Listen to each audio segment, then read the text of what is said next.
The portrait artist Godfrey Lindauer holds a special place in New Zealand history. He painted hundreds of subjects, many of them noted figures in the colony. But the work that has received most of the attention are his portraits of Māori from the 19th century. These paintings have provided a portal into our past.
I am the great-great-grandson of Harawira Mahikai Te Tatere.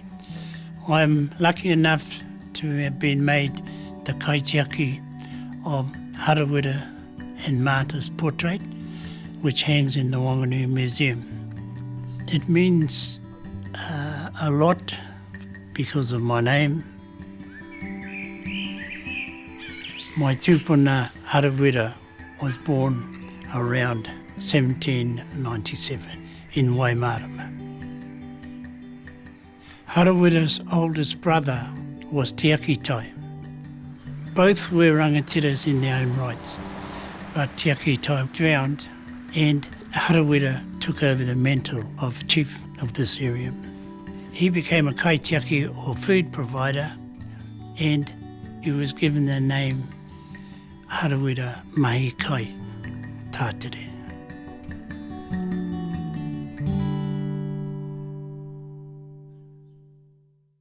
Harawira's first wife was Meri Horongai Te Rangi. They had 2 children, Te Mangi and Maraia.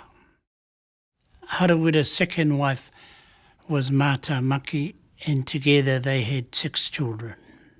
One of those 6 children was Ataneta, my great-grandmother.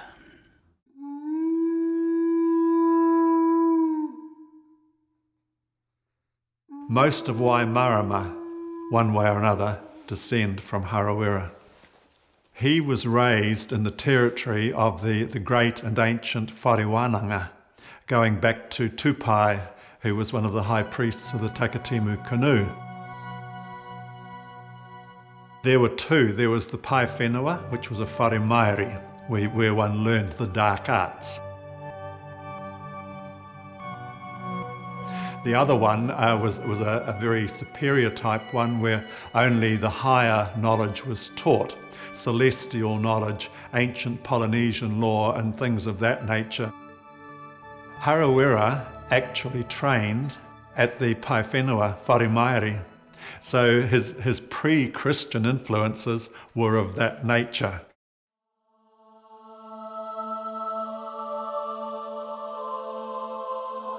And then along comes Christianity, and if you can reconcile the two, he did. And Colenso considered him one of his superior church ministers. I was lucky to receive Harawira's Bible. Inside it, his name is Harawira Tatere, Waimarama, 1872. It is not mine, it belongs to our people.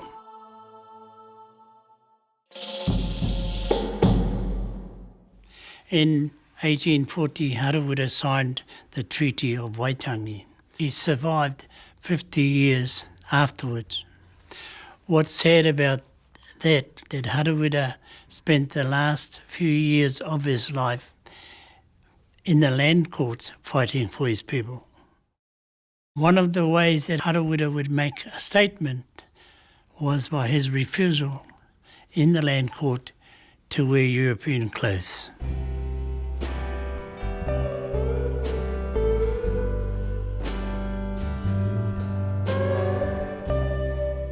Lindauer must have liked my tupuna because he painted him at least 4 times.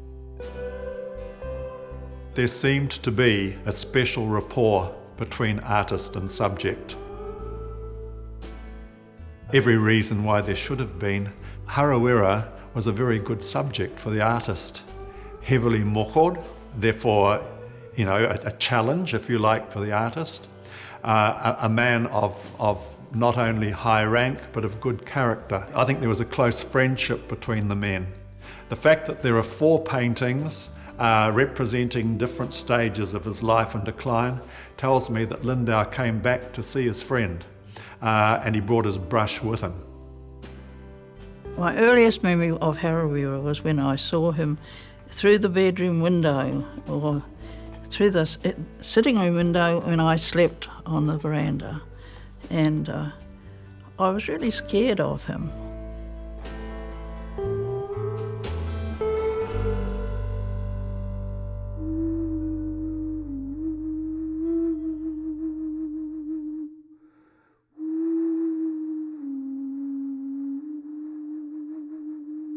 Three of my nannies changed their names in memory of his death. These 3 nannies helped to carry him when he died. The first one was Ataneta, who changed her name to Hapai. The second one was Raima, who changed her name to Hiki. And the third one was Keita, who changed her name to Ngahina or Pa.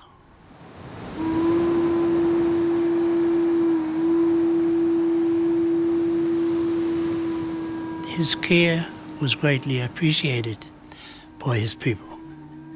And I think that Harawira's legacy is that his descendants are leading the way in Waimarama today. Nō reira koutou tātou, tēnā koutou, tēnā koutou, tēnā tātou katoa.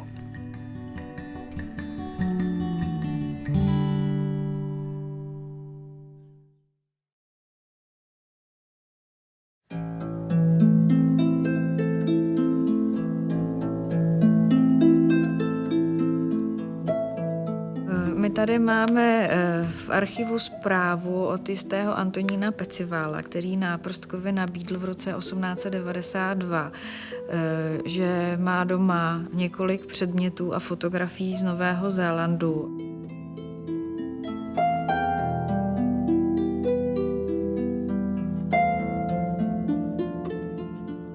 A byly to věci, které poslal Bohumír Lindauer z Nového Zélandu svému bratrovi Hinkovi.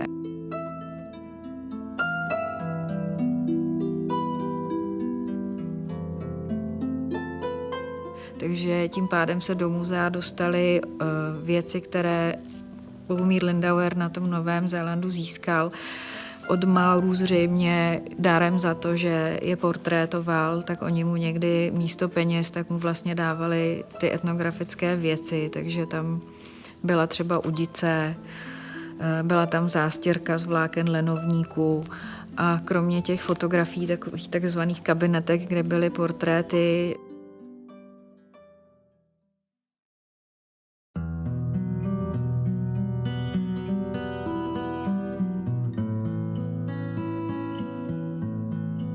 Robert MacDonald Tokuingwa.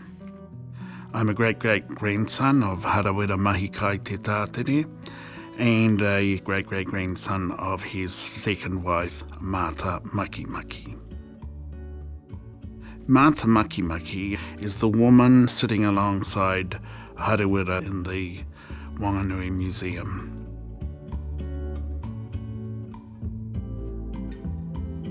There is some debate about the woman in the portrait. The debate surrounds as to just exactly who she is. Now, for me and my family, we say it is Mata Makimaki, his wife. The other view is that it may have been his niece, Harawira Te Tatere. And it actually goes back to an incident just after the war where my grandmother became aware that that portrait existed. So my mum and dad drove her all the way down to the Wanganui Museum for her to go in and view the painting itself.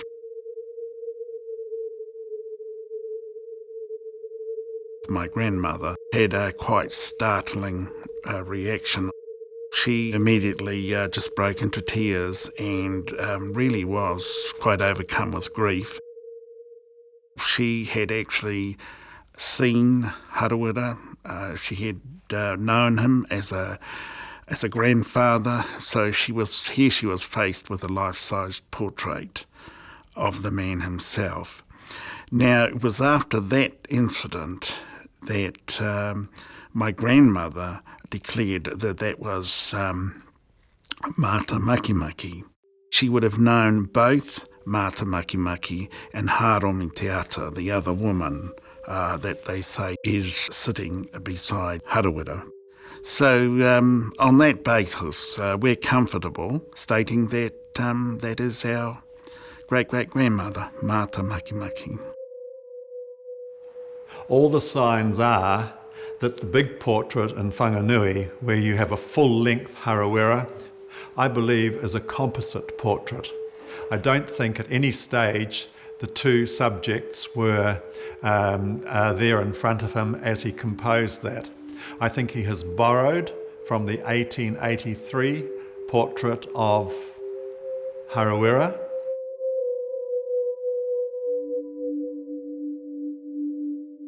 And I think he has borrowed from the portrait, probably of the same date, of Harawira.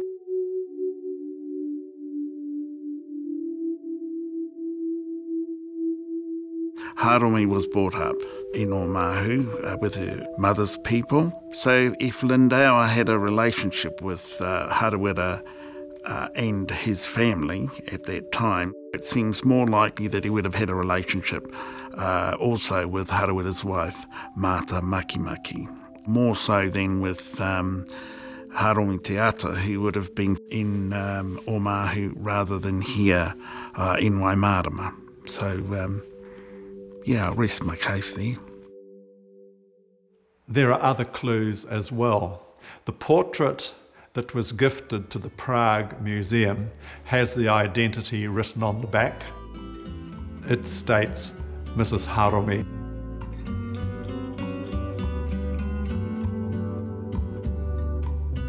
Several portraits of Harawira remained within the Lindauer family until relatively recent times. They always referred to her as Mrs. Harawira. The interesting thing is that the name of the Lindauer house in Woodville was Harawira. Grandpapa, I think he felt about Harawira like I felt about Harawira, that she was a neat girl. Well, a lovely woman, really lovely woman.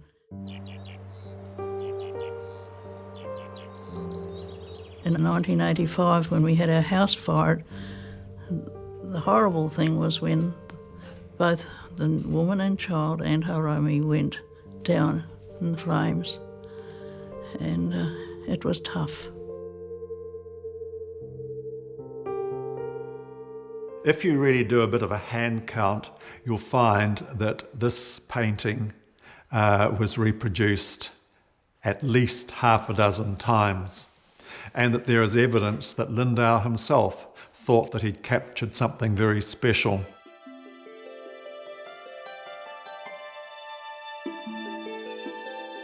The Whanganui portrait, I just think the portrait's magnificent for a whole lot of different reasons.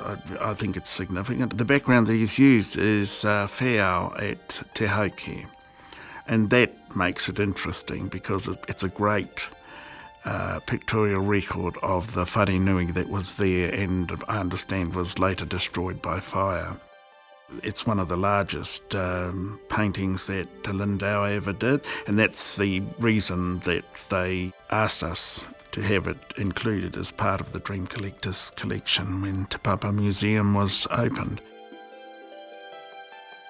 Whether it's his niece with him or his wife, we're related either way.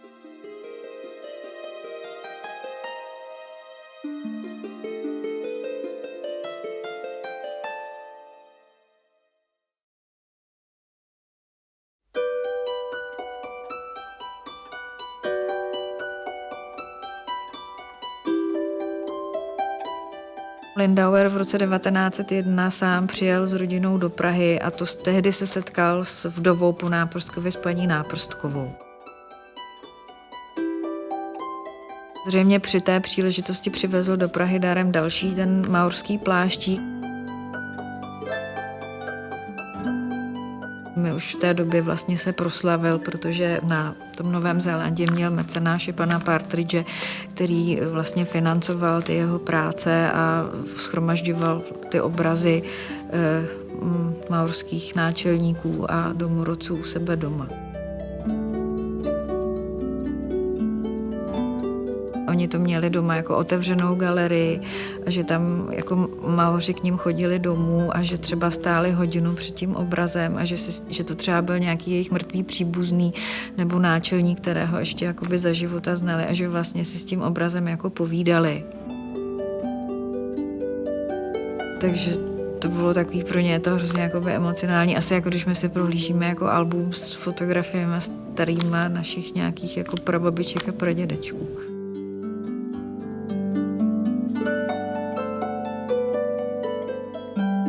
The interesting thing about Lindauer is that he seems to have had a relationship with the whole family. So not only do we have the portrait of Harawira and whether it be Mata Makimaki or Haromi, we also have the portraits of Witamangi and Harawira Te Tatere.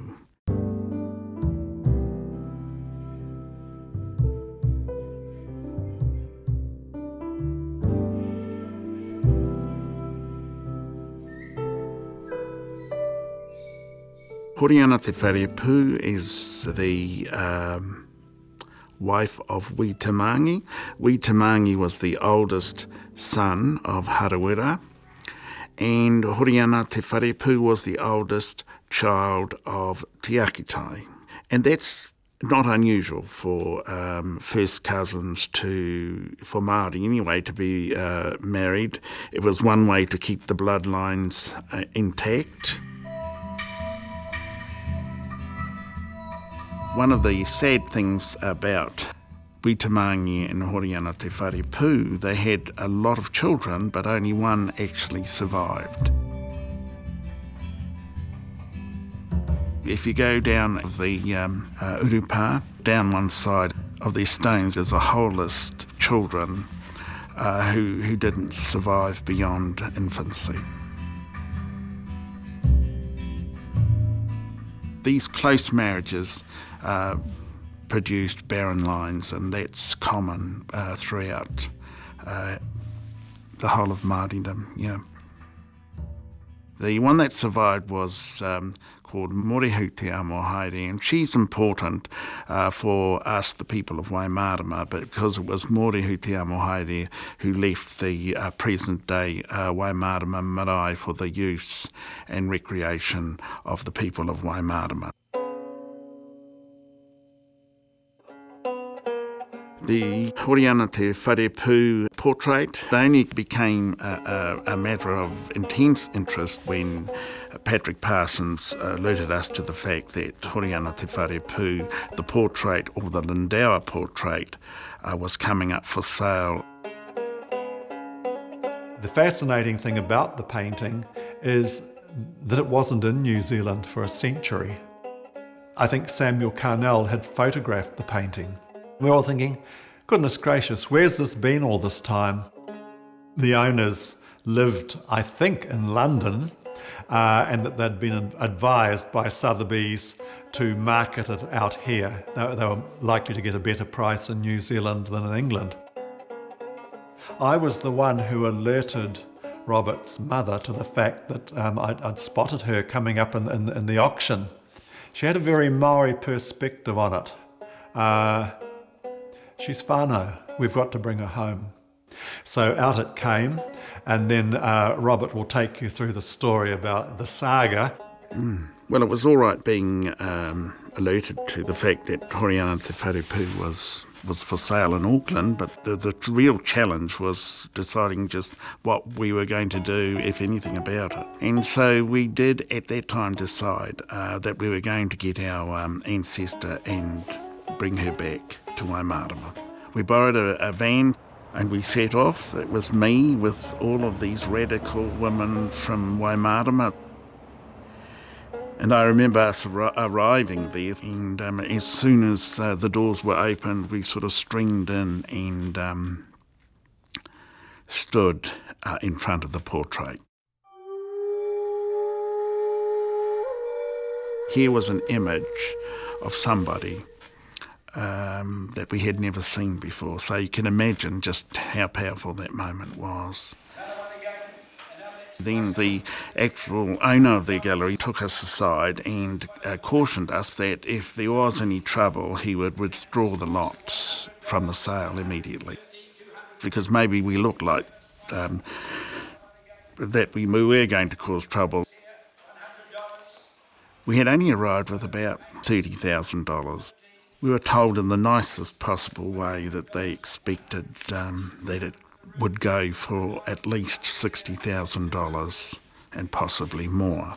It certainly sent a few sort of worries through my mind. I rang my mother and I said, I don't think that we've got enough money. And she said, well, you need to do what you think needs to be done, which was her way of saying, go ahead. A piece by Gottfried Lindauer of Harawira Te Tatere. The auction did start and it just kept going up and up, backwards and forwards. I certainly had some reason to be hesitant, but when you had women standing around you and they're all sort of nudging you and poking you and telling you, keep going, keep going. 75, we have here, 75. And so we got to a situation where there was only one phone bidder and ourselves. One of the things I did sense, and which was very, very comforting, was that the people that were there were really starting to get behind us. And there were calls coming to, stop the auction because he'd wait for a long time for the other bidder to make a bid. We made the last bid at $90,000. Do I hear any movement on 90,000 and sold? It erupted and we were being congratulated and hugged and our ladies were crying and things like that. Then I had to go and ring up my mother and tell her exactly what had gone on. The first thing I said to her is, we've bought it back. She said that was wonderful, but then the next thing she asked me was, do we still have a farm? And I said, well, barely.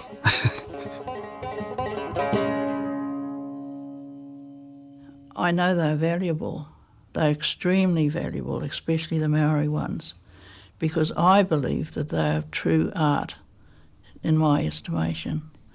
And but I think it's great to see them being sold, but as for the price, I wouldn't mind one to sell, but I wouldn't.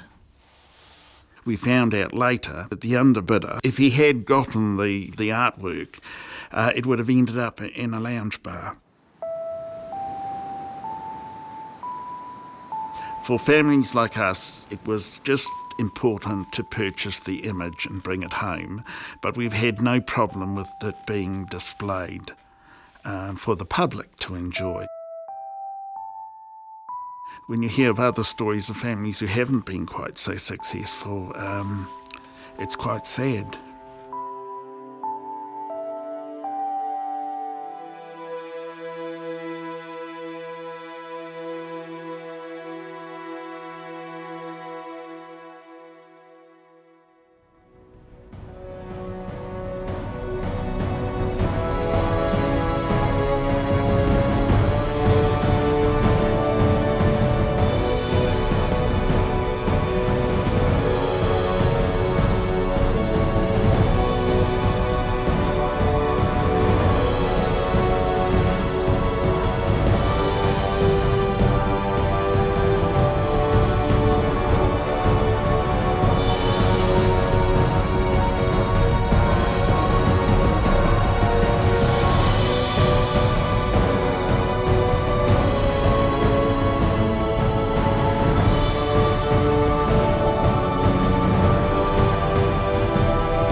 supporting local content so you can see more of New Zealand on air.